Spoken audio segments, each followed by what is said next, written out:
Olá a todos, bem-vindos a mais uma aula de inteligência computacional em hardware.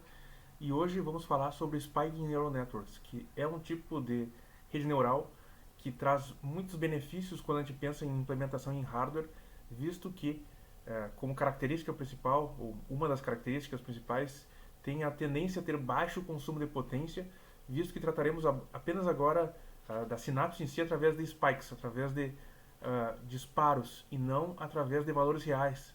E isso, quando se pensa em implementação em hardware, traz a possibilidade de que a gente faça sistemas que tenham consumo apenas durante esse disparo e não todo o tempo que o sistema está ligado.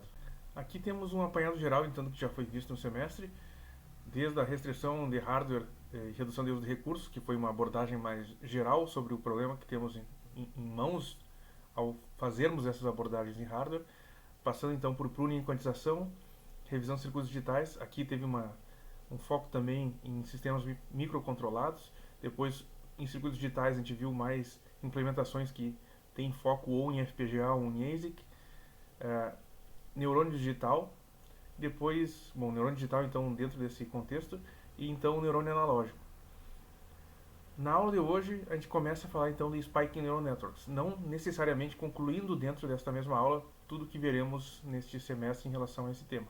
O objetivo desta aula em especial vai ser entender o funcionamento geral de uma Spiking Neural Network e olhar para um neurônio especificamente, que é o que a gente chama de LEAF, que é Leaky, Integrate and Fire, que basicamente ele vai ser um integrador, que vai disparar, por isso o Fire, mas internamente a ele vai ter, por exemplo, uma tensão no capacitor que vai descarregar ao longo do tempo, por isso o leak, ele está vazando, né? E, claro, não necessariamente vai ser uma tensão num capacitor, isso é apenas uma forma de representar ou até mesmo de implementar, mas se a gente fizer um sistema digital, isso pode ser simplesmente um valor que vai sendo decrementado de um total ou de um subtotal. Para que a gente entenda a característica principal de uma Spiking Neural Network, é interessante a gente comparar ela com outras implementações que já vimos, o que vocês podem ver em outros contextos.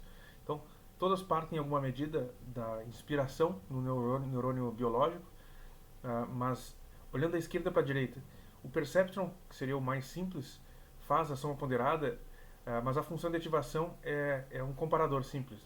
Maior que determinado limiar, a saída vai ser positiva, vai ser 1, caso contrário vai ser 0 ou menos 1, como quer que sejam os extremos desse neurônio. Na Multilayer Perceptron, nós podemos ter mais de uma camada, então teremos possivelmente uma camada oculta. Nós temos também função de ativação não linear, mas o importante observar aqui é os valores intermediários da rede e também os de saída, todos permanecem ali presentes como valores reais ou valores quantizados que sejam, em quantos bits queiramos escolher, mas ainda assim a informação está sempre presente, a informação está ali para ser consultada em um valor. Já na Spike Neural Network, o que a gente tem na comunicação, que seriam as sinapses efetivamente, são disparos. E é apenas durante esse disparo que existe então é ali nesse disparo que existe a informação. E a informação é digital no sentido que o disparo não tem valores intermediários, mas ela é analógica no sentido que o tempo não precisa ser discretizado, pode ser assíncrono no sistema como um todo.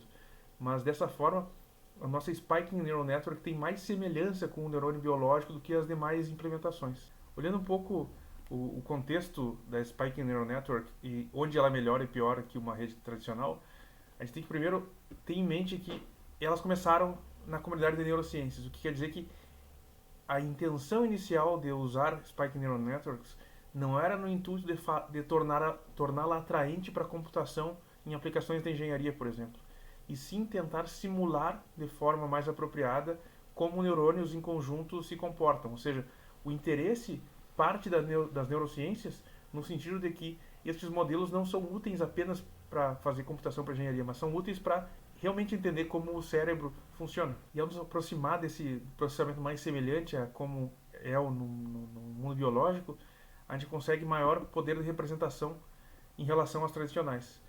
E, como eu tinha mencionado mais cedo, temos menor potência consumida justamente porque a gente consegue ter essa comunicação onde a energia é gasta nos eventos, principalmente, e não durante todo o momento de operação da rede como um todo. ou seja, só durante a sinapse que a energia é gasta. Mas a desvantagem da Spike Neural Network é que ela é mais difícil de treinar.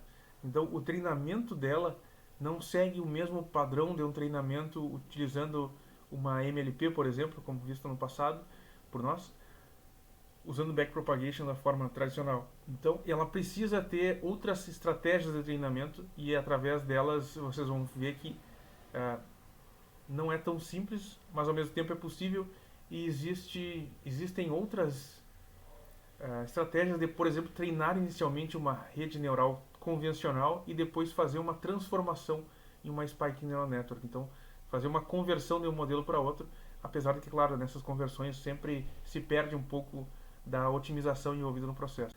A gente vai ver no futuro próximo que uma das estratégias para fazer esse treinamento é o STDP, Spiking Time Independent Plasticity, e ela é, na verdade, baseada em como se observa que os neurônios biológicos funcionam, e daí se traz isso para o domínio da computação, da engenharia, fazendo um algoritmo que mimetize, que represente esse mesmo processo. Aqui está um modelo de um neurônio que utiliza a Spike Neural Network. Então, nós temos na entrada, em vez de valores reais, como foi dito anteriormente, temos disparos. Cada disparo, então, vai ser ponderado por um peso, e depois nós temos o somatório então dessas correntes, considerando que na saída de cada sinapse, depois já da ponderação do peso, nós temos essas correntes.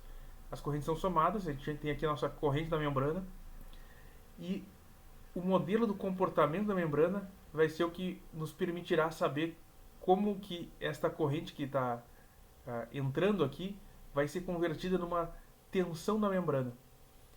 Esse modelo, por exemplo, pode ser sem leak, né, que não tenha leakage, ele não tenha vazamento. Nesse caso, poderia ser um modelo de neurônio integrate and fire apenas. Então, ele vai integrar o valor dessa corrente, que vai estar, então, colocado no valor dessa tensão, e depois que ultrapassa um limiar, ele dispara a saída e reseta o valor da tensão da membrana. Por outro lado, tem um modelo que é com um vazamento, o leak, integrate and fire, no qual, mesmo que a corrente esteja, por exemplo, neste valor inicial da corrente aqui, tenha integrado, passa um tempo, ele decresce novamente, caso não tenha outras fontes de corrente sobrepostas suficientemente próximo dela para que ela ultrapasse o limiar, vai começar a decair. Mas caso tenha novamente um disparo, ele vai novamente subir, e caso ultrapasse a tensão limiar, vai disparar a tensão da saída.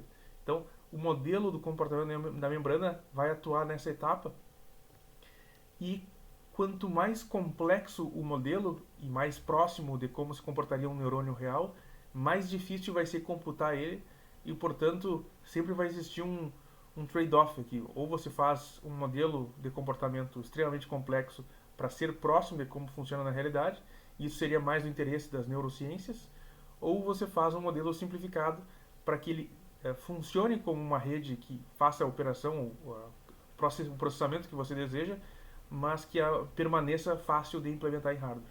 Aqui nós temos o mesmo caso visto anteriormente, mas com a substituição do modelo do comportamento da membrana por um capacitor e uma corrente de fuga aqui, que está chamada de IL, está representado também como uma fonte de corrente constante nesse caso, ou pelo menos se o IL for igual a uma constante, este modelo será uma corrente de fuga constante.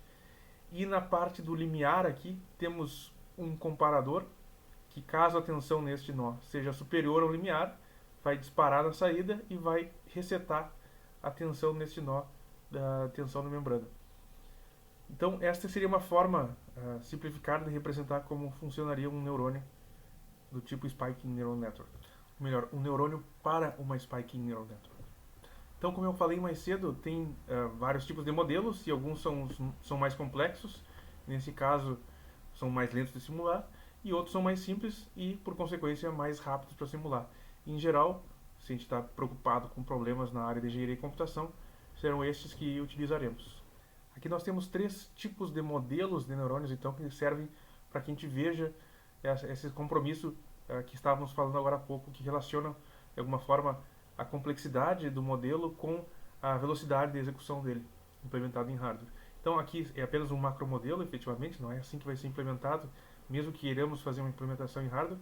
E aqui queremos modelar da forma mais próxima de um neurônio biológico. E este é o modelo que está exposto aqui, Hawking-Huxley. E à direita nós temos modelos simplificados. A parte superior aqui modela com uma resistência à fuga decorrente dessa nossa integração. E esse é um modelo então baseado em condutância, o modelo Leaf baseado em condutância. E abaixo nós temos a fuga como sendo uma constante. Então é o modelo Leaf baseado em corrente, uma corrente fixa nesse caso.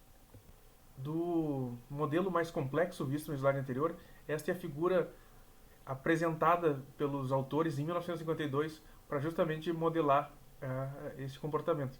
E observem que ele foi publicado num journal de fisiologia. Então, ele não é com o intuito de fazer computação, efetivamente, sim de entender como os sistemas biológicos funcionam. Então, a gente vai ter, além do elemento armazenador aqui, da corrente que entra, três correntes diferentes que representam fenômenos diferentes presentes no neurônio biológico e portanto, estão representados de forma separada e cada um deles vai proporcionar a sua corrente de fuga.